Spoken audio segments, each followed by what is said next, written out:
Today, we are going, as Dante might say, big brain. Going big brain today. On this episode.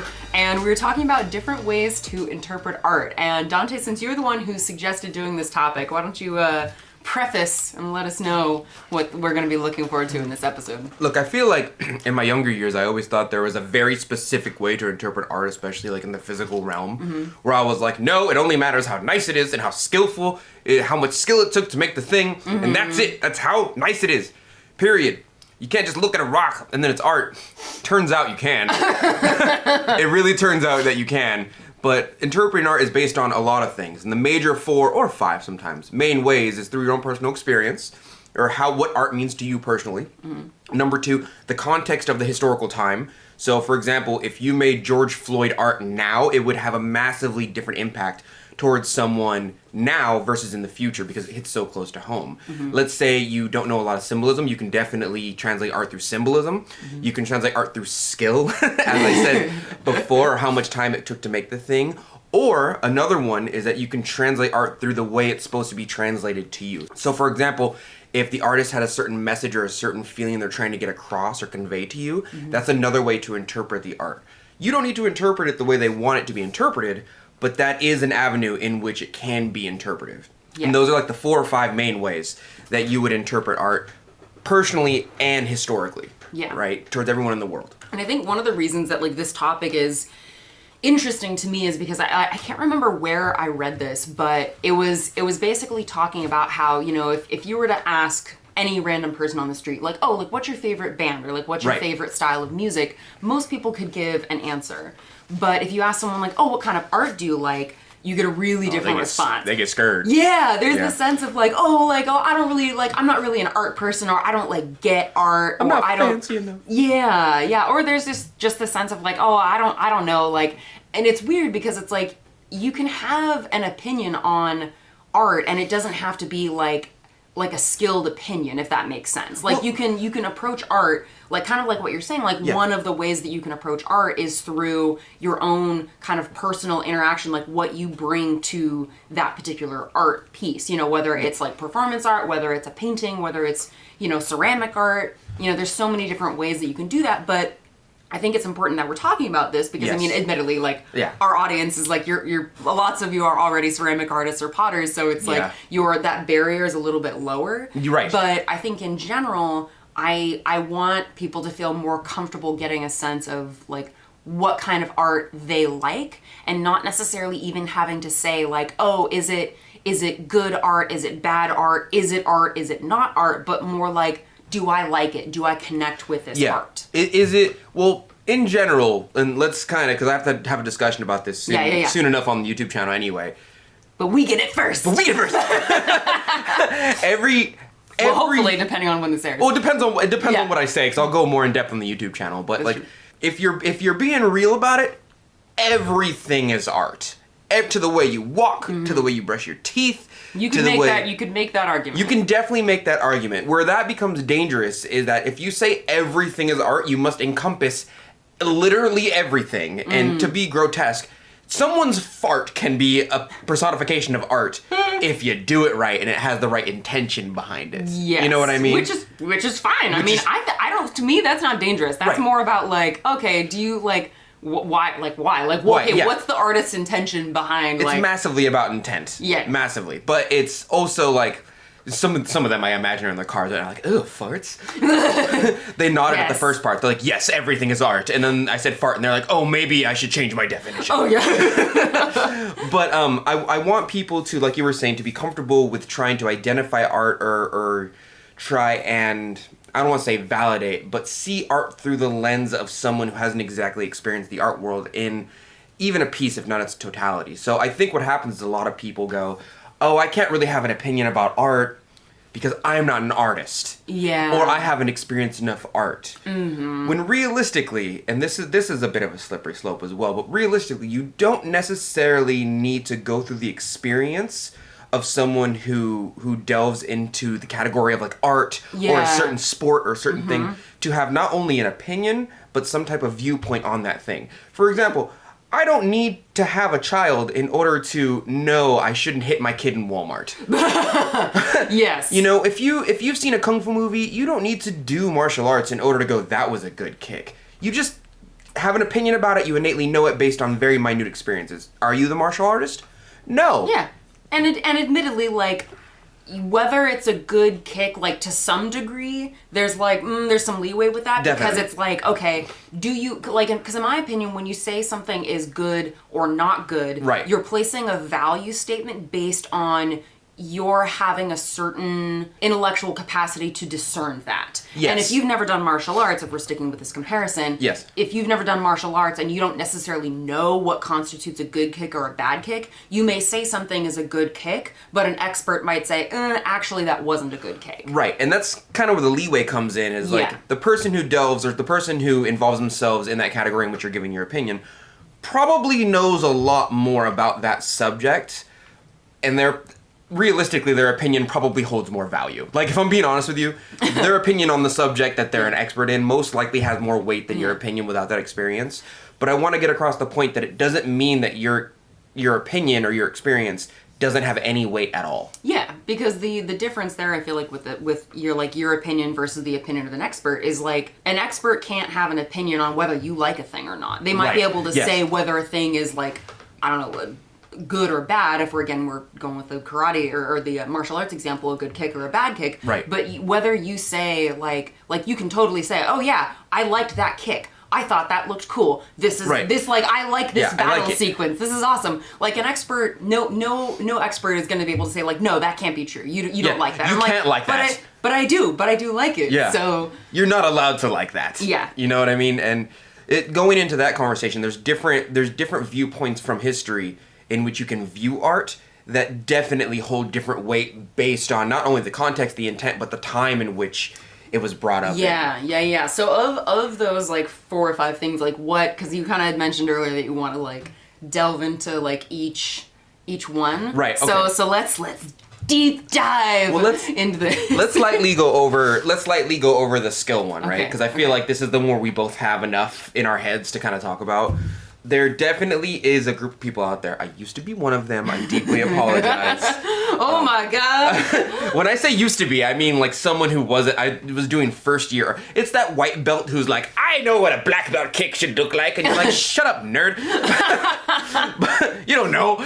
But I will say that there's definitely a group of people out there, and this was really prevalent in, like, Greece and Rome, where they thought the more effort you put into a pot, clearly the more expert and the more valuable it is. There was definitely a little piece of history in Rome, and I just forgot it. I just mentioned it. Greece? Anyway, great, thank you. There was definitely a little bit of history in Rome where they were like, oh, the more effort you put into the pot, the more valuable it is. So they would slap terra sigillata on stuff and paint little people on there, like, oh, it's so fancy. And all the normal stuff, all the stuff that was just pots made for, like, water and grain storage were, like, broken, cracked. Yeah. Nobody put effort into them. The artist wasn't, you know what I mean. Potters were a dime a dozen. But that generally in the craft world, for some, is seen as, well, the amount of skill it took from the viewpoint of another artist is how valuable it is as a piece of art or craft. You noticed this specific curve at this specific place on the mug that makes it easier to drink from rather than messing up your lip, easier for the water to go down this little curve right here. You know, when you make a teapot, you put a tiny little channel right inside of the tea spout so that it pours out just right. Okay. Versus like having that clunky pour out, which is like the poor quality teapots. People in the craft world generally are people that delve into the area of just pure, like, craft skill, functionality of the pot, are going to be like, yeah, that pot with the channel inside of the tea spout is more valuable than the exact same pot without it. Because it took more skill and knowledge to make the water or the tea pour smoother out of that specific teapot. Right. And that's one avenue in which somebody could judge art. This one's kind of iffy for me because I feel bad. Yeah, I mean, I think what's tricky about that is that there's nothing personal about that one at all. Like, your personal experience don't matter. I know. Okay, yeah, I mean, I guess, well, okay, so the thing that I think of is that, like, how does that, okay. Yeah. An example I can think of is, like, handles, right? Yes. Like, I've seen artists make handles that are maybe not as functional. Yes. But they are still very skillfully executed because they have like surface decoration, or maybe the handle is sculptural in a way that makes it less comfortable. Right. But it makes it more stylistic and like more sculptural or something like 100%. that. Yeah. So it's like even within the overarching branch of like skill, there's like the skill of functionality, and then there's the skill of like decoration, which don't necessarily have to be the two of the same thing. Absolutely. They don't have to be the same thing. No, she's right, absolutely. But like there's definitely a school of person that would weigh those two, that would go, it's beautiful, but it's not as functional as it is beautiful. Or vice versa. Yeah. It's really functional, but it's not as... The most ordinary cup is perfectly weighted, perfectly made, right? You just got a square with a handle on it, pretty much. Oh, a square? A square Have with a you ever handle tried on to it? like drink out of a flat, like... I hate them so much. They're difficult. I used to try, you know, I'd throw a bowl or a Yeah. cup, and then you make like the little four square. sides, and Yeah, you yeah, trim yeah. the bottom, and it's still round, and ooh, I hate it so much. Because you see square items in the world, and you're like, oh, that must have been difficult to make. Yes, technically. I guess it takes more effort than making something Round? circular on a circular tool. Because you're still, but yeah, You're on a it wheel. is very difficult to drink out of a square. You're drinking out of a line. Yeah. Not even your mouth is not a straight line, my guy. Like, it's just not. Moving on to the next one, there's definitely a way to value, or I forgot the word. Interpret? Thank you. I'm little brain right now. You're good. We're putting so much big brain energy into the topic that, there's only so much. True. Anyway, carry on. There's definitely a way to interpret art through your personal experience as well. A good example is that I had someone at one of my old studios at Alpha who had breast cancer, and she would sometimes get really impacted by seeing asymmetrical art. Because right, do you see what I'm saying? Yeah. Because technically speaking, she had one off. Yeah, Right? yeah. So she would make art where she would make asymmetrical stuff, and it was just like really valuable to her as a personal experience. Yes. You know what I mean? Like that art spoke to her far more than it would have spoken to anyone who either hasn't been impacted or gone through that experience themselves. Right. My brain's like, what if I had one? My brain went from there to like, what if you had one nut? I mean, That also is a way in which art can be personally valuable and interpreted to you as an experience. But in that way, it might not be as personal to you as it is to that person. right. That is one side of a coin. The other side of which is what the artist intended, which I know is kind of, I don't know if I'm jumping ahead here too much. That's the next one. Okay, It's all cool. good. So we're That's just the gonna next like, one. we're just gonna We're just gonna slide slip into that in there. Yeah. Oh boy. Like in my mind, like again, like the other side of that coin is like what the artist intended. So in the breast cancer example, that person, the artist who made that piece may not have been intentionally like speaking to that topic. Right. But the person who observed it brought that baggage with them. And I remember that being like when I was at UC Santa Cruz and taking like modern art 101 type of thing. That's one of the biggest things that they talked about is either the gulf or the bridge between what the artist intended and what the viewer brings to that experience of viewing the art. Right. I call it the vibe. I mean, it's very millennial. I call it the vibe. Like what the artist and what the vibe was intended to be given for that specific piece of artwork, right? So if I make a specific artwork that's supposed to be political, right, and someone interprets it as non-political or maybe even anti-political, the vibe might not have matched what I was trying to give to them. My intent, my message probably didn't hit where I wanted it to hit, but I think the important thing to take away is that it hit. I think that's the important thing, right? To some degree. Like, I think... the message might not be the same, but you got a message, and I think that's important. Yes, it is important, but I think from the artist's perspective, I think if you are really wanting to be more clear with your message, then that is something to consider. Like, I don't, this isn't exactly the best comparison, but like, I remember when I first started making my dragon egg mugs, so many people were like, oh, it's a pineapple.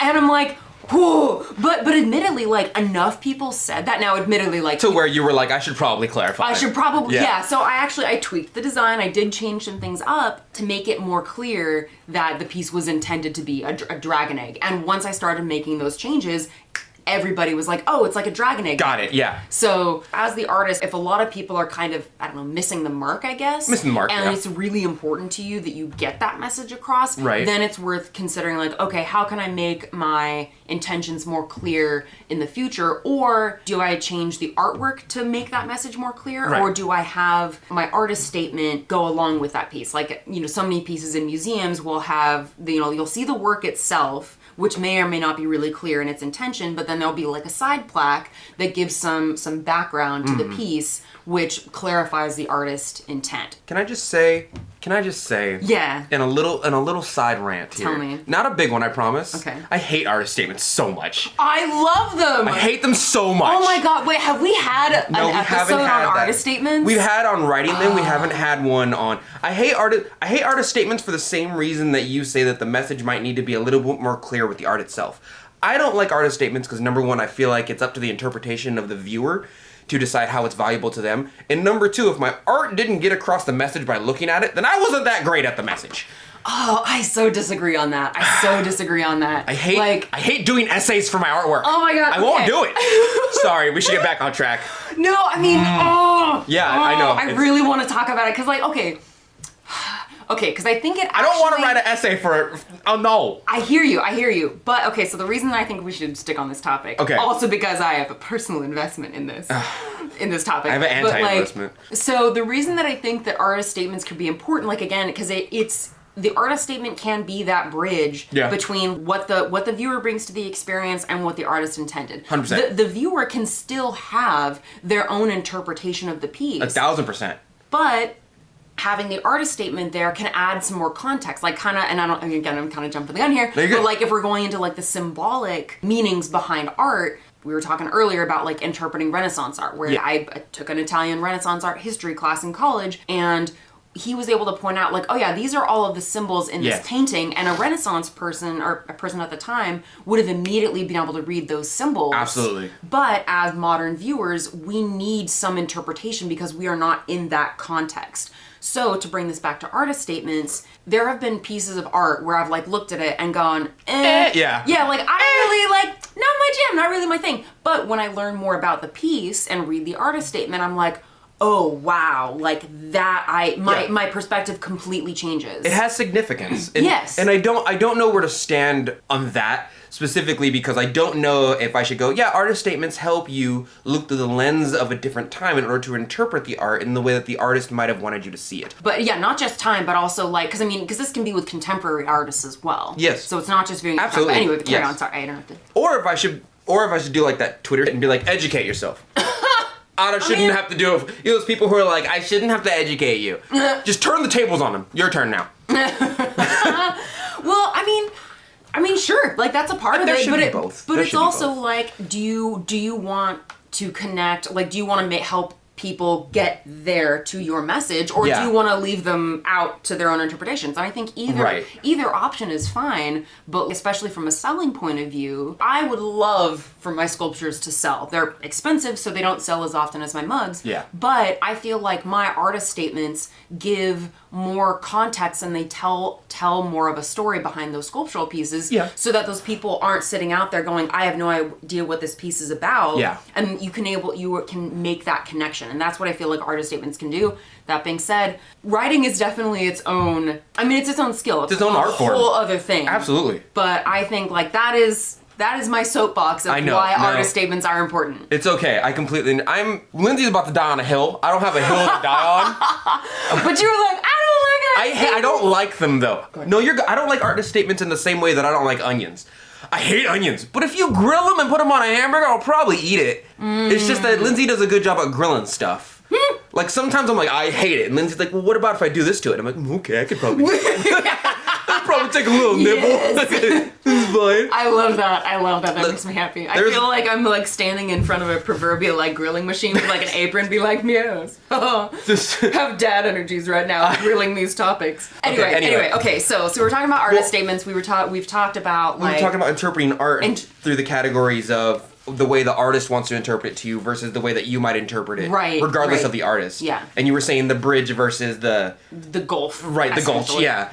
I think that I want to tie that up with a nice little. I think they're both valuable. Yeah. I think that the way you interpret art, regardless of your artistic educational background, is completely different, or might be different, from the way that the artist might have wanted you to interpret it, or might have wanted to give a certain energy to you through their art form. They're both fine, though. Yes. I don't want anyone listening to this to go, well, clearly we have to look at it through the eyes of the artist who made it, versus clearly my experience matters way more than the way the artist made it. You know what I mean? Yes, I agree. They're both different and valid experiences. Absolutely. Okay, so I think one of the topics we haven't quite covered yet is the historical perspective, and you kind of brought up, like, if someone were to make, well, I mean, people already are making George Floyd art, or art that is, like, contemporary to a particular topic, particularly something that's political, because some people will make the argument that all art is inherently political, and you could make that argument or not. But do you want to talk a little bit more about that? Because that kind of ties in with symbolism, but... It does tie in with symbolism, but going back to the whole, like, all art is political, I would like to say there's definitely a specific way of looking at art in which you could say that all art touches every facet of society. Political art touches all facets of society just because, facets of society are touched everywhere by politics. There's definitely a certain way of looking at art where you can look at any art and say, like, that affects society, and society is inherently affected by this system, therefore you cut out the middleman. You could very easily say, well, art affects this system, therefore the artistic piece is commenting on, you know what I mean? Yeah. Because you could argue, like, we all live within political societies. Right. Therefore, our art is being produced within a political system, so then all art is political. Right, and you can say the same thing about race. Racism. Oh, yes. Right, and like, you could say the same thing about, like, agriculture. You know what I mean? Like, it touches every piece of, you know? Yeah, I think I get what you mean. Farmers affect us all. Yeah, so we were talking about the way that art can be seen through a historical point of view, based on cultural experiences especially. Right, like the Renaissance painting. Like the Renaissance. A lot of Renaissance art has a lot of different types of symbolism versus what we consider symbolic today, right? Yes. I mean, so does our current visual culture has that too. Yeah. It's just different. Someone from the Renaissance time looking at a picture can probably get maybe 5 or 6 symbolic different messages versus what we get because we're so far from that time period. So let me just tie this up right now. Okay. Okay, because I made my own notes and everything. Okay. I Ooh. Oh, wait, you made notes? I made You notes. made prep notes coming into the episode? I did. Donte. Well, I had to make an essay on this, and there was a very specific Oh. example. Not this, but before. Oh. So there's a very specific painting that had a lot of symbolism to it that opened my eyes when I was a kid that I had no idea about, and it taught me to value art, especially from Renaissance, 1400s, whatnot, just in a completely different way, right? So there's a painting called the Arnolfini Portrait, and it depicts basically a young woman who looks as though she's pregnant. She's not. Looks as though she's pregnant, giving her left hand to a person with, like, the straw hat, you know, and they're in a room, they're in the bedchamber, right? And the background has, like, red sheets, and there's a dog at their feet. Every single one of those things that I just named has a very specific symbolic, not only definition, but meaning, right? Yeah. The dog being at their feet is supposed to symbolize a faithful marriage. She's actually not pregnant in the painting, but she has a lot of layers of clothing on, which is supposed to symbolize that she wants to be impregnated. The fact that he took her left hand instead of her right hand in marriage, which is usually what happens, is symbolic of the fact that it's an unequal marriage. An unequal marriage back then was basically like, hey, I'm marrying a commoner. So because of that, like, if I got, not me, I'm not royalty, but like, if you were royalty. If I was royalty and I was marrying a commoner and I took her unequal marriage left hand, right, symbolically left hand in marriage, that means that she gives up all rights to her estate, all entitlements to her land, her value. Well, I'm pretty sure, like, back in the day, that was the thing. I mean, up until actually not that long ago, you basically couldn't have property as a woman once you got married. No, well, I don't know the rules, but I think it's like if you inherit something, I think it's more from the father. Oh. So, like, he's like, I don't inherit. Usually marriage was supposed to be a thing of, like, we're not marrying for love. We're clearly trading land. Yes. Right? And usually via this woman. This woman. But in this context, it would be the father's like, hey, you're marrying my daughter. And he's like, right, but you have given up all your land. We're not trading land here. I'm getting your land. All your shiz. Because you're poor. And I'm a prince. So, yeah. And I think that's what the unequal marriage is about. It's really just transference. More money to men. right? And everything from the color of her robes to the bed chamber being to the fact they're in the bed chamber and the bed chamber being red is supposed to be symbolic of the fact they're trying to get pregnant. Right. But you wouldn't know any of that if you saw this Van Eyck painting, right? And you just looked at it and you're without like, any context. without any context. But back then, that was essentially a meme to them, where they saw it and they understood the context of every single little piece of symbolism in that picture, specifically because they're from that time. I love that. I love that so much. It's just it's just memes. Yeah. I sound weird saying this, but if I was a teacher in a classroom right now, I'd be pointing at a meme and everybody would be like, "Oh, we all know that." And then I would show this Van Eyck painting and be like, "That's how they interpreted this and that time." Yes. I think the painting was made in 1443. So if you want to look it up, if you type in the Arnolfini marriage portrait or the Arnolfini portrait, it'll literally be that portrait, right? If I get it together, I'll put a link in the show notes. Right, please, yes, thank you. Yes. And I want you to look at it. And if you didn't know any of the things I just told you, you look at it and be like, "Yeah, this looks like someone's performing an exorcism on a pregnant woman." I don't know. I love that so much because art is just visual language, right? Well, again, like this kind of comes back to viewing art through your own lens versus, what the artist intended. But I mean, that's a wonderful example of where those two things can marry. I don't know why all of Van Eyck's pictures look like Vladimir Putin. I don't know why. Oh my god. Every single one of them. Anytime, if you see a picture, a Renaissance painting, anything around the 1400s with Vladimir Putin people in it, it's Van Eyck. That is fantastic. That's what it looks like. I'm pretty sure I've seen that post on Imgur. Yeah. Or Imager. I think I'm mispronouncing it. I've learned that I am far less cultured than I ever imagined I was. Internet people won't correct you most of the time because we know misspellings happen. It's mostly contextual. Yeah. Anyway, I'm pretty sure I've seen that thing where it's like, here's how you identify different painters, and one of them is like, is it includes Vladimir Putin? It is probably Van Dyck. 100%. And I'm sorry if you are an Eastern European or Russian speaker, I just butchered your accent. My apologies. It's okay. My God is Russian, and I'm not offended. So. Yeah, so that's definitely. I know we just. Oh my God, because it's Saint 14. Oh my God, I get it. You get it? I get it. Oh my God. I'm so happy. I just understood that right now. It's a Destiny thing. It's a Destiny reference. Thing. Yeah. Oh my God. Titan Jesus is Russian, essentially. Yeah.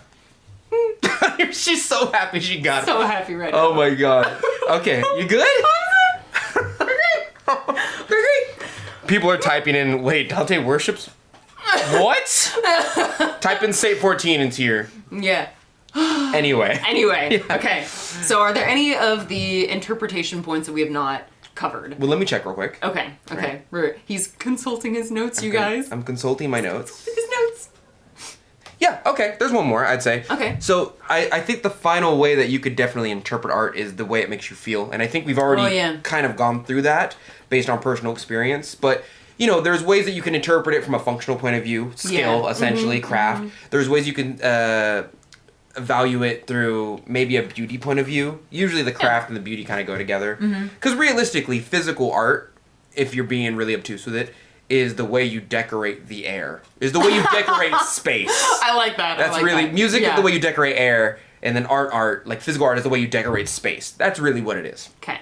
Right, and you can definitely get different vibes from those decorations, right? There's the historical point of view, which we just kind of went over with essentially memes. Yeah. Right? There's the artist point of view, what the artist meant to get across to you. There's the personal point of view, which is based on your own experiences. Right, It can be interpreted different ways. And all of those can either be meshed together or separate, right? Yeah, they're all different lenses through which to view art. But the one that I find most interesting, other than memes, I guess, the one that I find the most interesting is the one that speaks to history directly. The amount of art pieces, like, for example, if we made a George Floyd sculpture right now, that would have way more impact right now in our society than it would maybe in the future. Or, for example, Andy Warhol's art. If you went to an Andy Warhol museum or an Andy Warhol showing for his artwork and you saw it, a bunch of little Fortnite kids would be like, "This is just Instagram filters."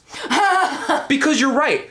Through the lens of our time, our history right now, if you saw all of Andy Warhol's work, you'd be like, these just look like Instagram filters. But for the time and place, taking the outline of a picture, making it a different color, and skewing it by like 1/4 of an inch and overlaying it on itself was mind-blowing. they were like, what? And now we get that out in the morning on our Instagram stories with the press of a button within 5 seconds. Yeah. Something and the difference there is also, again, like, not only this new technique that he was using, yes, but also, like, the intention with which he did that. Like, he had his own ideas behind why he was doing things the way that they are versus, like, what we make on Instagram like that. His finger was so on the pulse of current society. Like, anytime there was a dispute with the Campbell's company, the next day he'd have a piece of artwork with like that skewed little outline of neon colors of the Campbell's company soup, Coca-Cola, you know? Well, I thought, and again, maybe this is getting into the weeds too much, but I thought part of why he did the thing with Campbell's soup is because it's like, that was like a nostalgic, like that was a home thing for him. And he actually had like Campbell's soup like at home, and that was like a thing for him, and that he was calling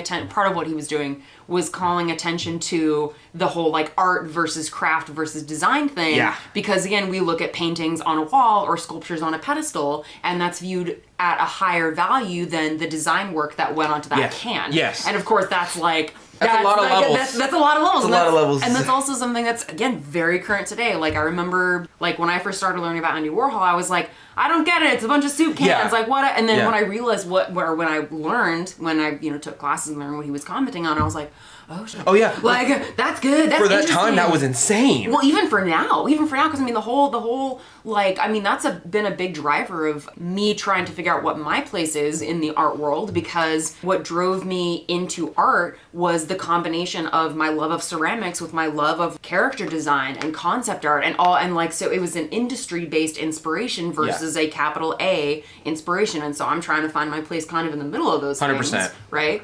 So anyway, Andy Warhol's message of like commenting on what is art versus design versus craft, and you're right. A lot of it's contemporary. Like, that's still something that it is still a part of what we navigate as a society today. Yeah, we just have different symbols for it. Yes, so he would use a soup can or use a Coca-Cola can for either nostalgia or currency sake, but we would use a whole different we would use NFT portraits right now. You know what I mean? Like, we would use that but you would have to, our society moves so quickly, you have to do it now. But Andy Warhol was on the beat, like on the pulse of society, to the point where he'd have it like the next day. And then when they interviewed him, oh, I love it. He's such a god.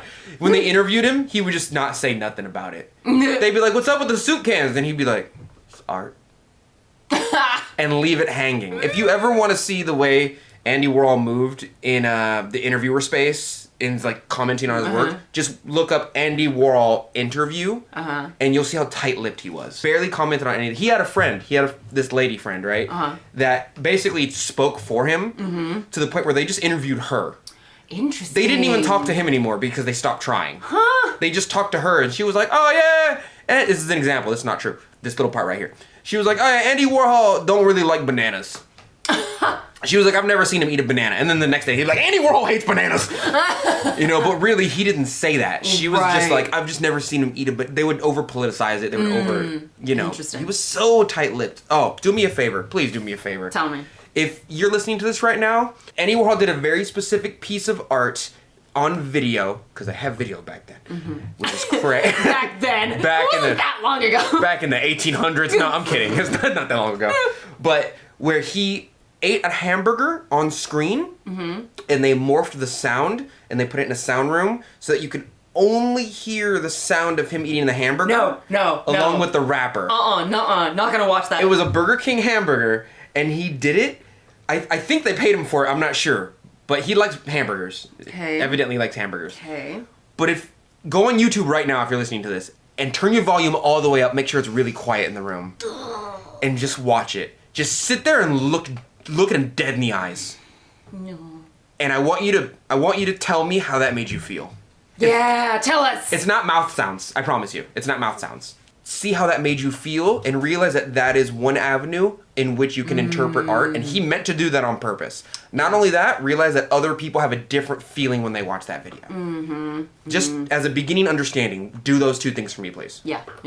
You know, there's one other lens through which people view art that I feel like we haven't touched yet. Yeah. But I was just thinking about it, and I'm like, I feel like my little brain is like, but it's actually like not that big of a deal. But like part of the way that we view art is through like social hierarchy. Like as in like, again, when you go into a gallery and you see those paintings on a wall, that is different than if you were to see that same painting, you know, leaned up against a brick wall being sold by a street artist. No. Right? Like that's different. And so like now it's like, I hate that. Yeah. I know, but it's true. It's like the context in which we view art. And, you know, again, like, that's the whole thing with, like, art critics and stuff is, like, oh, if an art... And this is when you get into a little bit more, like, upper echelons of, I guess, like, the art world. But when you think about, like, oh, like, this super famous art critic, you know, said that this piece of art is, like, amazing, or that this artist is amazing. But, like, on a smaller level, an equivalent could be, like, oh, how many followers does this Instagram person have? Now, anyway. Yeah, especially now. You know, yeah. I think it's important to be aware of that factor. I mean, we all are impacted by that, right? All of us, yeah. Be aware that just because hella people say it's good doesn't immediately make it good. Yeah. Curb your enthusiasm a little bit. Or mean that you have to like it. And again, that's the other thing too, is that like you don't have to like the paintings on the fancy gallery and on the wall. There is definitely a group of people out there who only value things based on how many other people value things. Oh, for sure. And I hate them. Dude, I don't like them. That's so much of like everything though is like... It's, just to get across the generational divide, it's our generation right now is like, oh, this person has a lot of followers, so even if they do the same thing that someone with way less followers did, theirs still ends up being more popular because there's more eyes on it, more people are talking about it. Right. It's just more popular because a popular person did it. Versus the same type of art, the same exact picture probably, doesn't get as much traction. Mm-hmm. This behavior is not new to our generation. Mm-hmm. It's just more apparent with social media. That type of thing, it happened in the previous generation. Oh, yeah. Especially with art critics, where I think we all know we go to an art museum, we see like one big slab of one color on the wall with a name next to it. This is a bad example because it's not what's actually happening. But but you see it and you're like, why is this popular?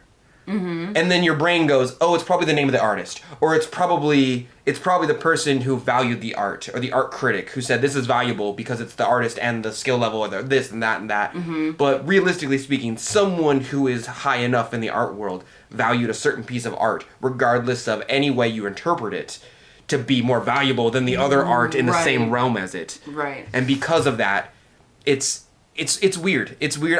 The generational divide of like social media people only value what other social media people have as far as followers go has been happening.